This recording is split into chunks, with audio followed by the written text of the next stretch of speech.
Gimana hukumnya memberi hutang kepada orang minjam tapi berkali-kali nggak pernah bayar? Apakah kita termasuk orang yang menzolimi dengan tidak mendidik orang tersebut menjadi mandiri? Karena sepertinya tak pernah mandiri dan tidak berniat untuk melunasi. Ayat yang paling panjang dalam Al-Quran, surat Al-Baqarah 282. Satu lembar. Bukan tentang puasa, bukan tentang sholat, bukan tentang baca Quran, bukan tentang zikir, tapi ayat yang paling panjang tentang bayar hutang. Sholatnya banyak, puasanya banyak, zikirnya banyak, baca Qurannya khatam, tapi kalau bayar utang tak dibayar, di akhirat kau akan cari dia. Oleh sebab itu ada orang mati syahid. Oh, mati syahid. Orang mati syahid nggak merasakan sakratul maut. Orang mati syahid nggak merasakan azab kubur. Orang mati syahid tidak merasakan hisab. Orang mati syahid langsung masuk surga. Ilat dain, kecuali hutang. Makanya kalau ada orang menagih hutang, itu dia bukan pelit. Dia sedang menyelamatkan saudaranya dari makan haram. Makanya datang ke rumah dia. Habis pengajian nih, langsung datang. Assalamualaikum, waalaikumsalam. Kau mau menagih ya? Aku bukan mau menagih, tapi menyelamatkanmu, anak cucumu, istrimu, tetanggamu dari makan haram. Ya ayyuhalladzina amanu, hai orang-orang yang beriman, hai orang yang percaya bahwa setelah mati dia akan hidup lagi menghadap Allah. Idza tadayantum bidainin, kalau kau menjalin transaksi hutang piutang, ila ajalim musamma, sampai ke batas waktu tertentu, faktubuh, tulis, saya pinjam kepada kamu 500.000, akan saya bayar pada bulan Mei. Tahunnya jelas. Banyak juga bulan Mei, maybe yes, maybe no. Bulan berapa? Bulan Mei tahun 2020. Oke. Sekarang bulan Maret, April, 1 Mei 2020 datang tagih. Kapan kau bayar? Mohon maaf aku nggak bisa, istriku baru meninggal, anakku pun sakit. Itu jangan kau cerita panjang lebar, tak tahan air mataku mau menetes. Kalau dia dalam kesulitan, fanaziratun ila maisarah, tunggu sampai dia lapang. Maisarah artinya lapang. Tunggu sampai dia lapang. Setelah dia lapang, datang lagi bulan Juni. Kapan kau bayar?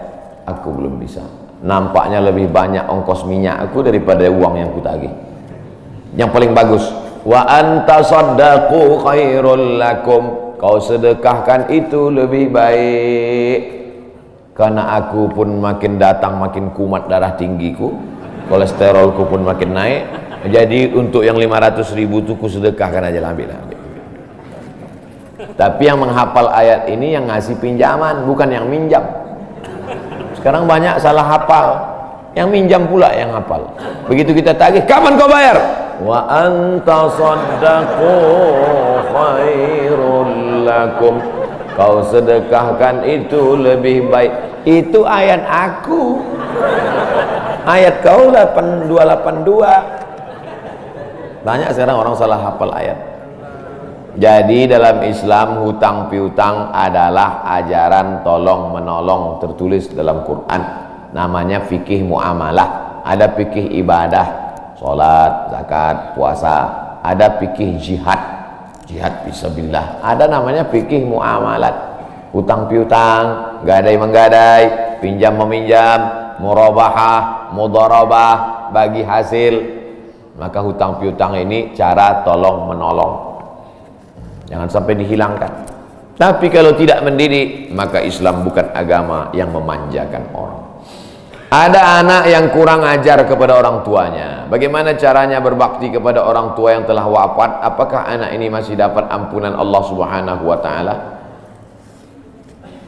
Datanglah seorang bapak mengadu kepada Umar bin Khattab. Assalamualaikum Khalifah Amirul Mukminin Umar bin Khattab. Waalaikumsalam. Ini anak saya kurang ajar, tolong dihajar dulu. Kata Umar bin Khattab orangnya bijaksana. Dia tidak mau main pukul, dia tanya dulu, kenapa kau kurang ajar pada bapakmu? Hai Umar bin Khattab, kata anaknya, ya, apakah seorang anak itu punya hak terhadap bapaknya? Ya. Apa hak anak? Mencarikan ibunya yang solihah, memberikan nama yang baik, memberikan makanan yang halal. Itu hak anak. Kata anaknya, ibuku tidak baik, makanku tidak halal, namaku pun tak baik. Apa kata Nabi kepada bapaknya? Apa kata Umar kepada bapaknya? Laqad aqaqtahu qabla an ya'aqqa alaik. Sebelum anakmu durhaka kepadamu, kau sudah durhaka duluan kepada anakmu. Jadi kalau begitu, ada anak durhaka, ada bapak Ini jangan sampai anak bapak tahu. Nanti dia pulang, anak durhaka kok. Dia senyum, kau bapak durhaka. Ibunya tak baik, namanya tak baik, makannya tak baik. Kasih dia nama yang baik, kasih dia makan yang halal. Kadang-kadang kenapa otaknya tak lurus? Karena makannya tak halal. Dikasih dia makan riswah, makan sogok, makan haram. Kenapa kau kasih makan haram? Gimana lah Pak Ustadz, yang haramnya aja pun payah. Astagfirullah. Allah sediakan alam semesta begitu banyak yang halal, kenapa kau kasih dia makan haram? Jangan pernah kasih anak makan haram. Pesan kakek saya, datuk saya, kalau bahasa kampungnya grandfather. Cucuku 40 orang, yang satu ini jangan sekolah umum. Maksudnya saya tak dikasih sekolah umum, maka saya tak pernah sekolah umum. Sekolah ibtidaiyah, sanawiyah, aliyah, al-azhar, Maroko, Sudan, tak pernah sekolah umum.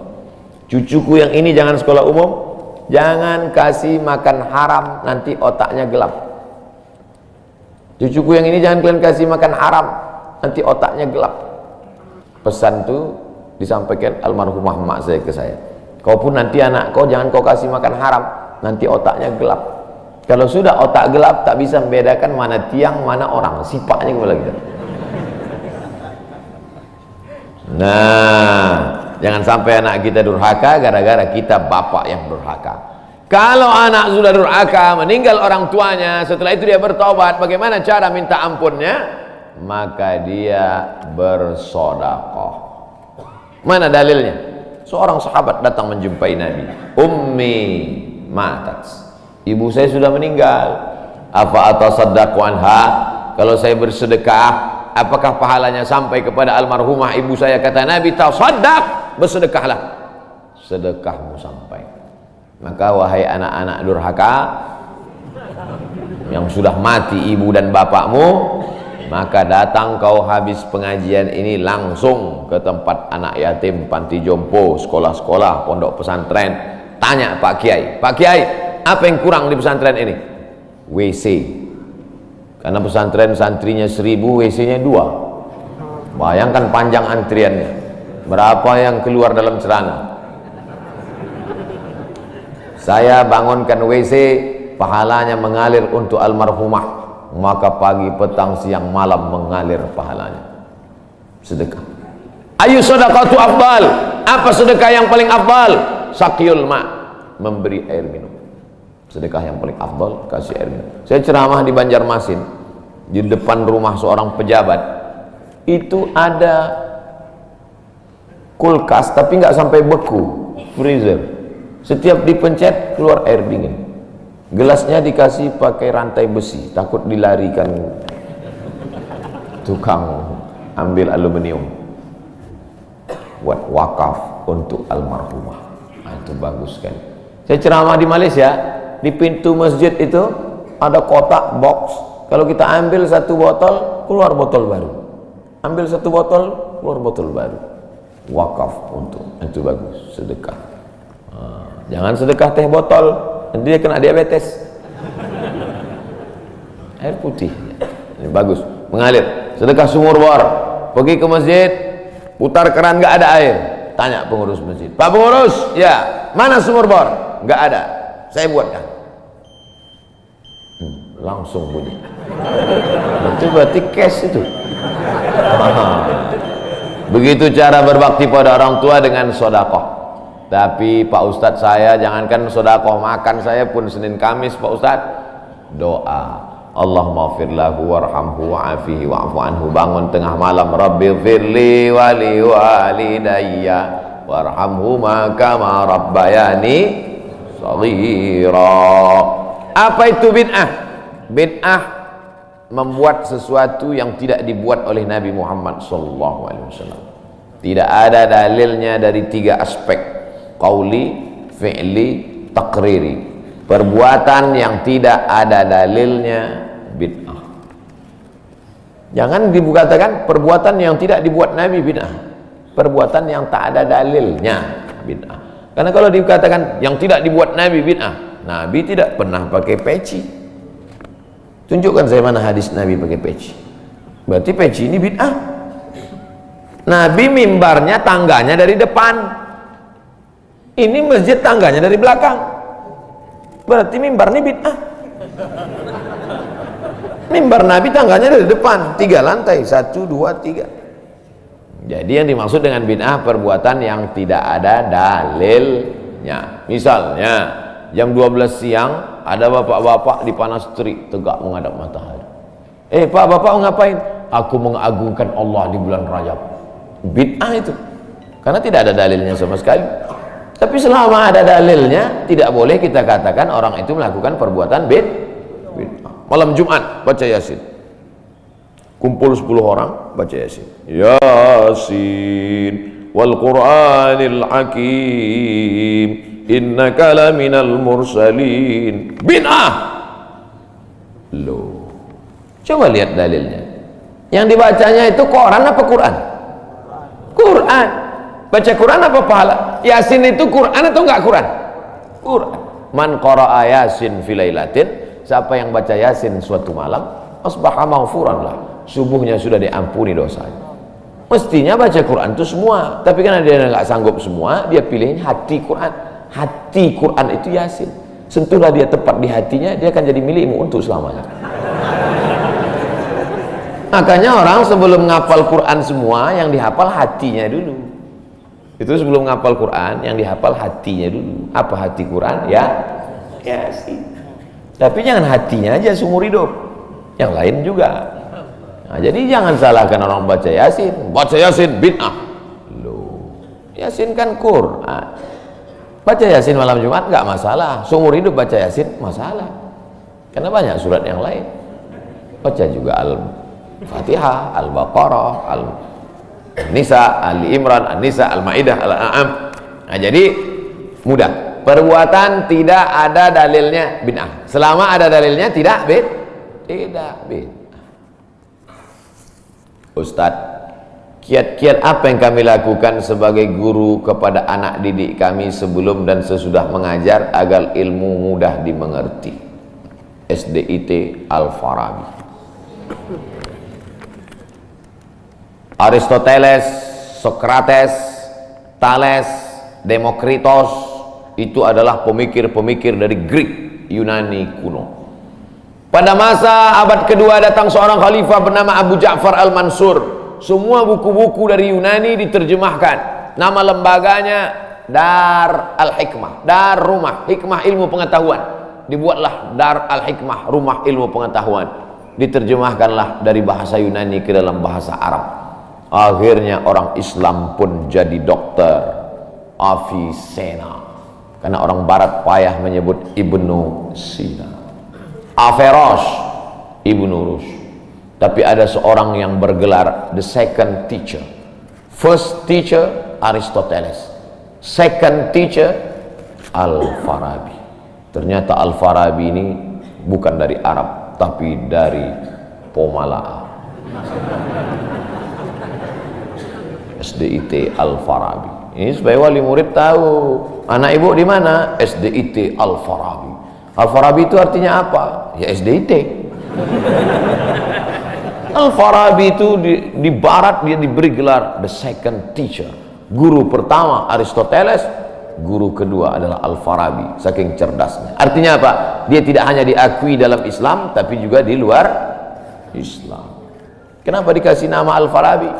Karena ingin anak-anak kita dalam kepalanya tidak hanya fisika, biologi, kimia, matematika, bahasa Inggris, tapi juga dalam kepalanya ada Quran, hadis, fikih, akidah, akhlak, dan bahasa Arab. Sehingga nanti dia akan menjadi ekonom, tapi ekonom yang beriman. Dia akan menjadi filosof yang bertakwa. Inilah cita-cita alumni Al-Farabi, insyaallah. Amin ya rabbal alamin. Nah, yang pertama kali menjadi guru itu adalah ikhlas. Karena kalau gurunya ikhlas, cakapnya masuk ke hati. Kalau dari mulut ke mulut juga masuknya. Tapi kalau dari hati ke hati juga masuknya. Kira-kira yang saya sampaikan tadi, saya mulai tadi jam 5.15, sekarang jam 6.05, dan 50 menit saya bicara. Masuk tak ke hati Bapak Ibu? Kalau tak masuk ke hati Bapak Ibu, berarti yang ceramah itu enggak dari hati. Dari mulut ke mulut juga masuk. Jangan sampai ke mulut pun tak masuk. Nauzubillah.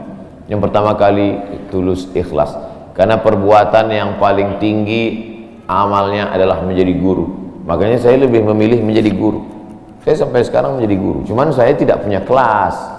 Dulu sempat jadi dosen, habis itu keluar. Kelas saya sekarang masjid, lapangan sepak bola, sama stadion, sama gedung olahraga, sport center Antam. Saya mengajar tidak lagi terbatas oleh dinding kelas. Semua tempat menjadi tempat mengajar. Guru yang pertama harus ikhlas. Yang kedua, tingkah laku perbuatannya. Guru digugu dan ditiru. Guru itu dari mulai cara minumnya aja diikut orang. Guru minumnya tangan kiri. Yang minum tangan kiri itu setan. Berarti kalau ada guru minum pakai tangan kiri, berarti guru setan. Hati-hati jadi guru. Oleh sebab itu maka guru ini luar biasa. Guru ini luar biasa Bapak Ibu.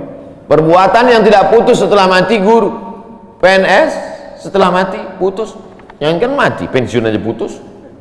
Apalagi mati. Tapi guru. Saya dulu punya dosen. Kata dia, saya ini lulus hakim. Tapi kemudian saya tinggalkan hakim, saya pilih jadi guru. Kenapa gitu Pak dosen? Karena kalau saya jadi hakim, 1 tahun ada 10 perkara, 10 senang kepada saya, 10 benci. Yang menang senang, yang kalah benci. Tapi menjadi guru, tidak akan ada murid saya yang benci kepada saya. Betul. Guru SD saya, berapa kali kepala saya diantukkannya ke tiang. Asal pelajaran saya nggak dapat, diantuk. Begitu reuni, saya cium tangannya. Saya nggak sakit hati, ingat aja dikit. Datang saya belikan hadiah, saya cium tangannya, meleleh air mata saya. Betul. Menjadi guru itu adalah nikmat. Maka saya pilih jadi guru. Guru nggak ada pensiunnya. Saya sampai mati saya tetap menjadi guru. Oleh sebab itu maka guru ini luar biasa. Guru pahlawan tanpa tanda jasa. Oleh sebab itu menjadi guru.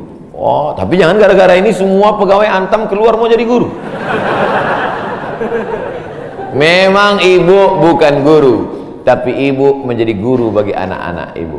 Bapak jadi guru bagi keluarga bapak. Itu kita sudah menjadi guru insya Allah. Emak saya perempuan yang biasa, dia bukan guru, dia bukan PNS, dia bukan kepala sekolah, tapi dia menjadi guru bagi kami anak-anak. Kalau kami pulang bawa main-mainan, dia tanya, mainan ini dapat dari mana?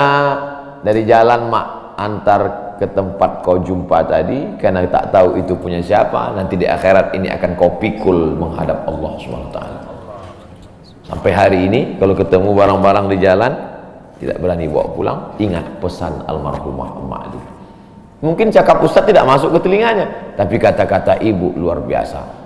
Ibu-ibu, bapak-bapak, nanti kalau mau sakratul maut, pesan paling jitu sampaikan pas mau mati. Jangan makan haram.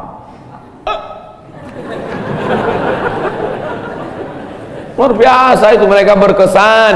Sampai anak cucu akan mereka sampaikan. Nenekmu dulu ketika mau mati, pesan terakhirnya, jangan makan haram. Baru sebut la ilaha illallah. Pertama, ikhlas. Yang kedua, perhatikan tindak tandukmu, kau dikuku dan ditiru. Yang ketiga, insya Allah bangkitkan semangat. karena setelah kau mati akan mengalir pahalanya. Abdul Somad kalau mati meninggal dunia, setiap bulan Rajab, bapak-bapak, ibu-ibu, anak-anak bapak, cucu bapak, ibu yang hadir-hadir nih, anakku yang kecil, setiap bulan Rajab mereka beramal. Abdul Somad sudah mati dimakan cacing tanah di Pulau Sumatera, di Riau, pahalanya tetap mengalir. Dari mana? Dari Pomala. Bismillahirrahmanirrahim. Assalamualaikum Ustaz. Waalaikumsalam. Apa tips cara meraih kesuksesan yang berkah di masa muda?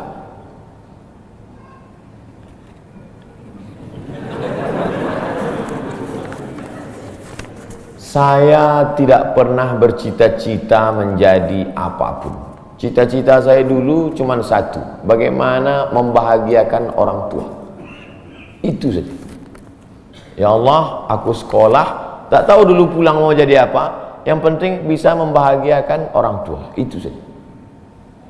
Jadi setelah itu sampai, ya sudah, bisa menyenangkan hati orang tua, bisa, itu saja. Maka selalu saya sampaikan di kampus-kampus kepada mahasiswa, kalian kalau belum bisa membahagiakan orang tua, jangan menyusahkan orang tua. Ini kadang baru ngelihat namanya aja di HP dah kumat darah tinggi emaknya. Kalau belum bisa membahagiakan dia, jangan menyusahkan dia. Maka saya di Mesir 4 tahun tak pernah saya minta duit. Tiba-tiba udah sampai ke Mekah. Mak, aku udah di Mekah. Dari mana kau dapat ongkos? Ada tabunganku sikit-sikit. Pergi ke Mekah, kerja, pulang, bayar hutang. Jangan pernah menyusahkan orang tua. Oleh sebab itu cita-citanya yang pertama mencari ridha Allah. Ridha Allah fi ridhal walidain wa sukhutullah fi sukhutil walidain. Pulang saya ke kampung, saya mau beli tanah berapa meter, ternak lele, tanam cabai, daun ubi, malam mengajar ngaji. Cita-cita saya kecil aja. Tak ada cita-cita mau jadi ustadz viral disambut di airport, tak ada. Terus kata mak saya, masa kau S2 tinggal di kampung, pergilah ke kota. Akhirnya saya menghonor jadi dosen, siang jadi dosen, malam ceramah di masjid, direkam, diupload, khutbah diupload, like and share, akhirnya viral.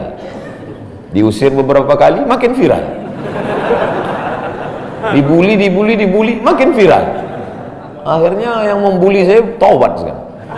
Ini orang makin dibully, makin viral. Udah kita diamin aja lah. Itu semua itu kerja kita atau kerja Allah? Kerja Allah. Kerjakan kerja kita, urusan Allah, biar Allah yang ngurus. Kita hidup ini sama macam bawa pancing. Kita tugas kita ambil bambu, pasang kail, cari cacing, letakkan. Masalah ikannya datang tak datang itu urusan Allah. Ini kadang banyak orang ngurus urusan Allah yang dia urus. Urusan Allah yang kau urus. Kata Allah, yang mendatangkan ikan ini urusan aku. 10 pancing pasang, itu urusan kita. Tarik pancing 1, cacingnya hilang. Cari pancing 1, kailnya hilang. Cari pancing 1, talinya hilang. Yang ke-10, bambunya hilang. Marahkah kita? Tidak. Karena urusan kita sudah selesai. Serahkan urusan Allah. Pulang ke rumah, rupanya Allah mau kasih kita bukan ikan mentah, tapi ikan masak.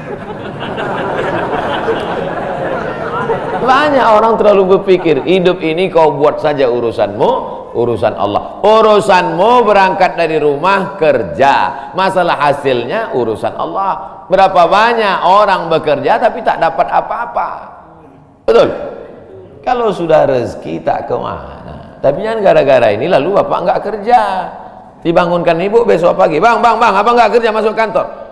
Urusan Allah. Kalau ada suami ibu seperti itu, ibu jangan marah, biarkan aja. Nanti jam 12 dia bangun, dia lapar, dia tengok, mana makanan? Ibu jawab, urusan Allah. Harus ada usaha dan ikhtiar. Pertama, niat cari ridha Allah. Kedua, senangkan orang tua. Ketiga, berusaha. Setelah itu, tawakal Allah. Hidup jangan susah. Hidup sudah susah, jangan bikin susah.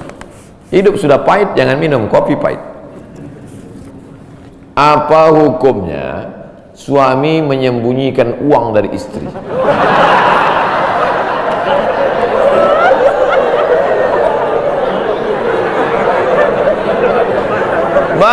Bang, kata istrinya, bang, ini duit apa bang?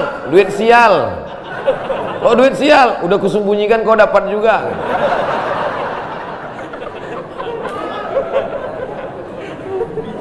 Bapak menikah sama ibu, ibu menikah sama bapak, apakah hartanya jadi satu atau harta masing-masing?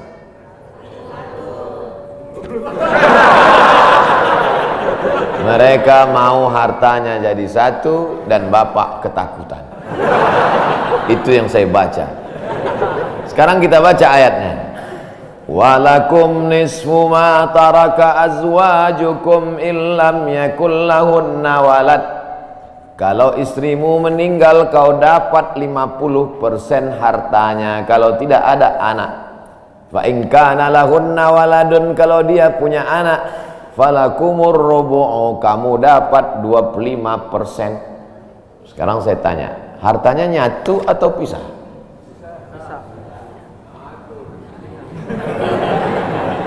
Memang kalau belum sarapan susah nangkap. Saya ulang sekali lagi. Walakum nisfu ma taraka azwajukum. Hai para suami, kamu dapat setengah harta istrimu kalau tidak ada anak. Fa in kana lahunna waladun, kalau ada anak kamu dapat 1/4. Artinya hartanya misal. Harta bapak beda, harta ibu beda. Ibu kerja, punya kebun, punya tanah, punya speedboat, itu harta dia.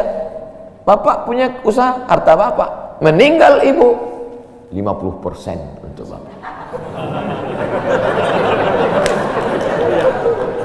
Apa beda harta ibu dengan harta bapak? Di dalam harta bapak ada hak ibu, dalam harta ibu tidak ada hak bapak.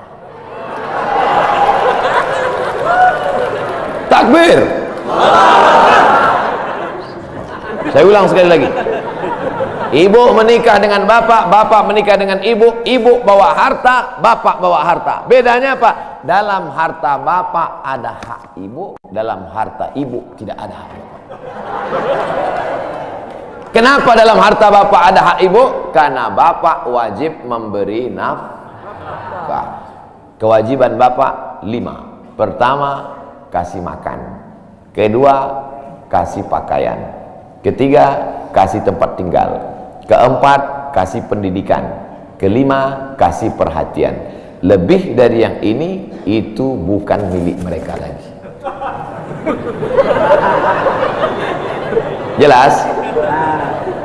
Ini ada sekarang suami setelah menikah, pas dilihat surat apa semua, tak ada punya dia. Semua atas nama istrinya. Ini orang kalau meninggal ini tidak kena azab kubur, karena di dunia sudah terlalu azab dengan istrinya. Dari yang saya sampaikan ini jelas tentang pembagian batasan-batasan harta. Jelas? Jelas. Jadi tidak serta-merta setelah menikah, jangan mau anak perempuan kita ditipu laki-laki. Istriku, mana surat mobilmu, mana surat tanahmu, tadi kita sudah akad nikah, semua hartamu milikku, sorgamu di bawah tapak kakiku. Oh, tidak begitu. Makanya laki-laki harus ngerti, perempuan juga harus paham. Kalau tidak, sedang main bola aja ada aturannya, statuta. Kalau tidak akan hancur. Tapi insya Allah jelas itu. Pak Ustadz minta tolong doakan ibu saya, sudah lama sakit. Nanti kita doakan di akhir majelis. Bukan cuma ibu bapak, ibu-ibu semua kita doakan. Bagaimana niatnya doanya? Bagaimana niatnya doanya mandi taubat? Nawaitu, aku berniat ghuslat taubat, mandi taubat. Saya nggak bisa bahasa Arab Pak Ustadz, bahasa Indonesia, bahasa Makassar, bahasa Jawa, bahasa Batak, bahasa Mandailing, bahasa Aceh. Saya niat mandi taubat karena Allah Ta'ala. Bagaimana cara mandinya Pak Ustadz? Seperti mandi wajib, basah dari ujung rambut sampai ke ujung kaki. Di mana mandinya Pak Ustadz? Di laut bisa. Kolaka ini 30% saja daratan Pak Ustadz, yang 70 adalah lautan. Nah, mandi di laut. Apalagi kalau sampai ke tengah laut, bukan cuma dosanya hilang, orangnya hilang sekali.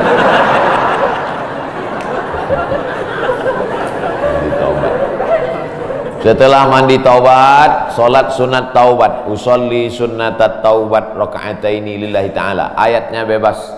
Ayat apa yang paling panjang? Hafal kau amma yatasaalun? Tidak. Wadduha? Tidak. Kulhu? Hafal, baca kulhu. Di sujud terakhir banyak berdoa. Berapa kali solat sunat taubat sehari? Sebanyak-banyaknya. Kami dulu dipesankan guru kami, pagi solat sunat taubat, siang solat sunat taubat, petang solat sunat taubat, sebanyak-banyaknya solat sunat taubat, solat sunat taubat, solat sunat taubat, solat sunat taubat. Usolli sunnatat taubat raka'ataini lillahi ta'ala. Ma min muslimin yudhnibu dzamban, ada orang yang silap salah berbuat dosa, summa yatatahhar, bersuci, berwudu, mandi taubat, summa yusolli raka'ataini, solat sunat 2 rakaat, summa yastaghfirullah, minta ampun kepada Allah, illa ghafarallahu lah, Allah mengampunkan dosa-dosanya. Bulan Rajab banyak-banyak taubat, bulan Sya'ban tingkatkan ke taubat, masuk ke dalam bulan Ramadan insyaallah mendapatkan Lailatul Qadri khairum min alfi syahr. Semoga Ustaz senantiasa diberikan Allah kesehatan, amin. Saya dari Medan. Ada juga orang kampung saya di sini. Bagaimana cara bakti seorang anak, cara membahagiakan orang tua berjarak jauh dengan kita, sedangkan bertemu dekat bersama orang tua mungkin hanya 1 tahun sekali, Idul Fitri saja, karena harus bekerja di PT Antam Tbk Sulawesi Tenggara. Ada sesuatu yang tak bisa kita bayar dengan uang, tak bisa dibayar dengan uang. Yang bisa merasakan ini orang yang orang tuanya sudah meninggal, yang masih hidup tak bisa. Lam ya'rif man lam yadhuq, yang tak pernah merasakannya tak bisa menceritakannya, karena tak bisa dirasakan. Setelah orang tua itu tak ada, barulah kita rasa dunia ini hampa, tak ada guna. Duit itu tak ada gunanya, mobil itu tak ada gunanya, rumah itu tak ada gunanya, apapun tak ada gunanya. Waktu dapat saya gelar doktor dari Sudan, pulang saya ke rumah, tak ada gunanya, tak bisa lagi diceritakan. Dulu apapun yang dapat diceritakan, mak, aku dapat sorban dari mak, aku dapat peci. Setelah pulang dari Brunei, dapat gelar visiting profesor di Universitas Islam Sultan Syarif Ali, tak ada gunanya, hampa.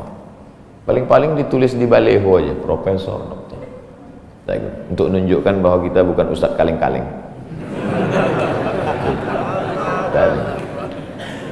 Nanti setelah dia tidak ada, barulah kau cari mana kain yang pernah dia pakai dulu, mana sajadah yang dulu dia pakai waktu sholat, di mana dia dulu sering duduk. Bekas tempat duduknya aja pun bisa menghilangkan rindu. Bekas tempat dia duduk dulu, tempat dia duduk makan kacang sambil minum teh, duduk kau di situ bisa menghilangkan rindu. Quran yang dia baca dulu lengkap dengan rehalnya, bangun kau tengah malam, kau bentang sajadah, duduk kau di situ, kau buka Quran yang dia baca dulu, hilang rindu. Tapi setelah dia tak ada, makanya mumpung dia masih ada, ciumlah tangannya, peluklah badannya, ciumlah keningnya. Kalau kau ada duit, kirimlah. Tak bisa, karena cari makan jauh Pak Ustadz, mesti terbang dari Sumatera sampai kemari. Apa boleh buat? Memang begitu kondisi ekonomi kita sekarang. Allah tidak marah, tapi kalau kau mampu, kirimlah. Siapa orang yang kira-kira bisa digaji, dibayar untuk memasakkan dia di rumah? Berkirimlah. Karena sampai masanya nanti duit yang banyak itu tidak ada gunanya. Sebanyak apapun kau simpan, tak ada rasanya lagi, hampa, tak ada gunanya. Maka mumpung dia masih ada, Idul Fitri paksa-paksakanlah pulang. Mahal tiket pesawat, tabunglah, teleponlah. Masih ada dia menyambut teleponmu, berikan HP yang kira-kira lama dia pakai, tinggalkan. Mak, ini chargernya, ini handphonenya, ini baterainya, persiapan kalau rusak pasangkan di sini. Nanti kalau aku telepon, sampai masanya nanti handphonenya berbunyi tapi tak ada yang angkat. Selagi dia masih ada, senangkanlah hatinya. Kirimkanlah kain. Kain itu tidak akan dia pakai, tapi insya Allah menyenangkan hati dia. Ketika hatinya lapang, lapang rezeki. Ketika hatinya senang, senang hidup.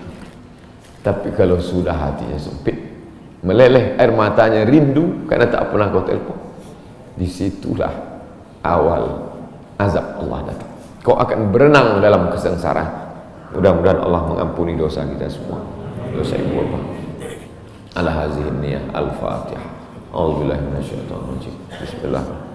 Alhamdulillah rabbil alamin. Ar-Rahmanir Rahim. Maliki yaumiddin. Iyyaka na'budu wa iyyaka nasta'in. Ihdinas siratal mustaqim. Shiratal ladzina an'amta 'alaihim ghairil maghdubi 'alaihim waladdallin. Amin. Rabbana ighfir lana dzunubana, ampunkan dosa kami ya Allah. Wali abaina, ayah kami ya Allah. Melepuh kulitnya untuk menyekolahkan kami, tak dapat kami balas budi baiknya ya Allah. Wali ummahatina, ummah kami, 9 bulan 10 hari kami dikandungnya, 2 tahun kami disusukannya, mengalir darahnya dalam badan kami, tak dapat kami balas, tak dapat kami balas kebaikannya. Sekali teriakannya saat mengeluarkan kami ke alam yang fana ini, tak dapat kami balas kebaikannya ya Allah. Kalau dia masih hidup, sahih jasadaha, sehatkan badannya, qawi imanaha, kuatkan imannya, ar-rahmazuqhal istiqamata, berikan dia istiqamah dalam iman dan Islam. Kalau dia sudah meninggal dunia, lapangkan kuburnya ya Allah. Nawwir qabraha, terangkan makamnya ya Allah. Allahumma ja'al qabraha radatan min riyadil jinan, jadikan kuburnya salah satu dari taman-taman surga. La taj'al qabraha hufratan min hufarin niran, jangan jadikan kuburnya salah satu dari lubang neraka ya Allah. Allahumma ja'al abana'ana barina liwalidiha, jadikan anak-anak kami anak-anak yang berbakti kepada orang tua. Allahumma hafazhum min kulli su' wa syarr, jaga anak-anak kami dari segala perbuatan maksiat dan dosa ya Allah. Rabbana zalamna anfusana, kami sudah banyak buat silap salah dan dosa. Wa illam taghfir lana, kalau kau tidak mengampuni dosa kami, wa tarhamna, kalau kau tidak merahmati kami, lanakunanna minal khasirin, sudah lama kami jadi orang-orang yang rugi. Allahumma ja'alna minat tawabin, jadikan kami orang yang bertaubat di bulan mulia ini ya Allah. Wa ja'alna minal mutatahhirin, jadikan kami orang yang mensucikan hati. Wa ja'alna min ibadikas salihin, jadikan kami hamba-hambamu yang salih.